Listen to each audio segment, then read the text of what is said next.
Today I want to start off by talking about SAPs, SAP. For those of you not familiar, SAP is either a world-leading provider of enterprise resource planning software or a football team owner. I don't know, Google it. Anyway, the 40-year-old Christian Klein is the CEO, and he's been there 20 years.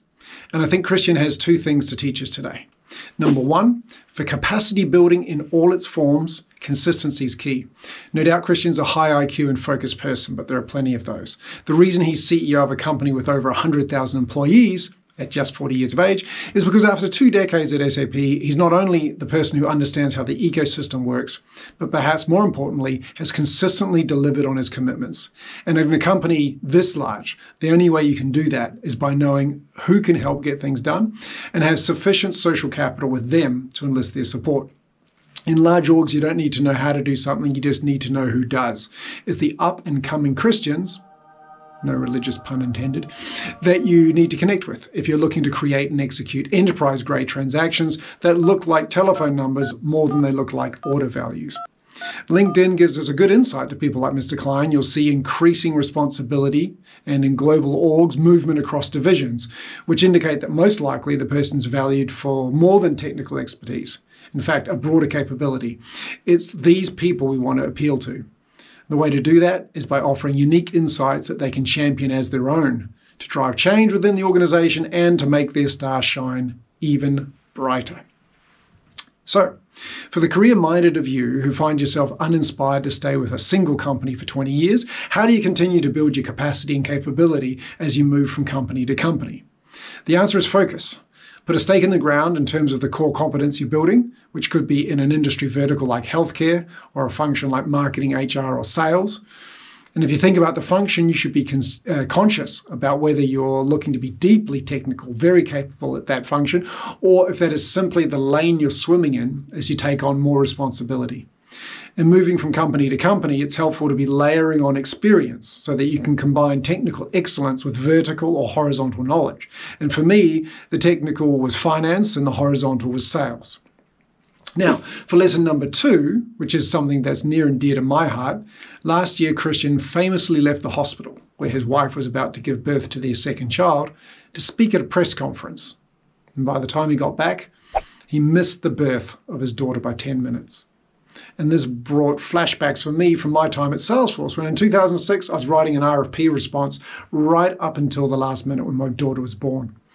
And what I thought about then, and what Christian's story makes me think about now, is that the tech industry has become what Wall Street was known for in the 80s, a kind of gold rush where the brightest young things head straight out of college and burn the candle at both ends, while hopefully banking enough coin so that they can go off and do more meaningful things and enjoy the leisure activities that they would have done if they weren't working 12 and 14-hour days all the way through the weekend, because that's what's expected in the norm.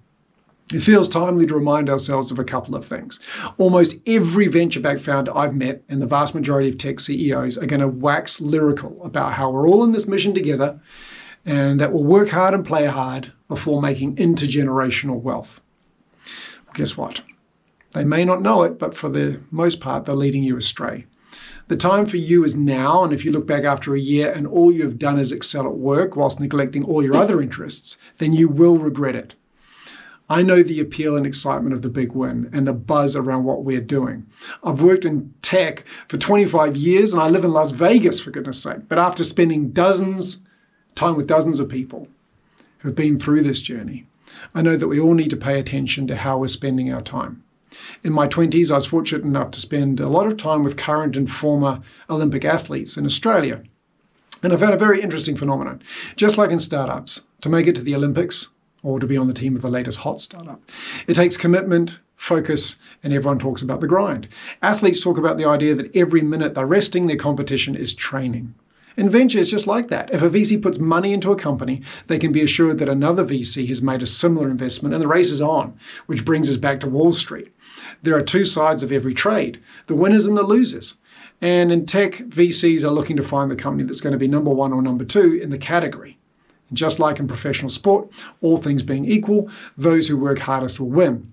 So this is why I have a love for the enterprise sale. You do have to work hard, but you don't have to make more dials and more emails. You just need to unearth the highest amount of value for your customer. The most talented developer is not the one who writes the most lines of code in an hour. It's the one who builds the highest value product. 10,000 lines of code or 100,000 lines doesn't come into it. All right, directors obviously getting bored. So my call to action to you today is twofold. Have a think about what you're learning or experiencing that will allow you unique insights that deliver outsized value. If you're in sales and all you're doing is learning tips, tactics, and tricks for getting a meeting or progressing a deal, it'll only take you so far. You'll ultimately regress to the mean, where you're trading hours for dollars. My suggestion is to make a plan so that you can be rewarded based on impact, which translates to deal sizes, not deal volume. So to close out, let me offer you a career acceleration suggestion for those of you not ready yet to sell these massive enterprise deals, which I define as 7 figures and up. Right now in this minute, Oracle and SAP are still on a tear trying to reach down into the mid-market because by definition, Fortune 500 is a limited addressable market. Many of you are extremely well positioned to sell SAP and Oracle solutions to scaling startups because you've been on the inside. You can take your functional solution expertise in finance, HR, sales, whatever, and be very appealing to SAP or Oracle as a person focused on scaling companies because you understand the culture and speak the language of startup. To be fair, if you're a SASE alum, you'll have an incredible network of introducers as well. If you aspire to eventually sell to enterprise, there's nothing like working for one to understand the inner workings. And for those of you in a transition, this could be just the ticket for 2021. I worked for Hewlett-Packard Enterprise, and it was hugely more valuable to me than learning complex sales strategies alone. No longer is the bureaucracy of Fortune 500 an abstract concept. I actually experienced it firsthand. So, until next time, keep weaving that cozy blanket of revenue that keeps us warm at night, and I'll see you soon.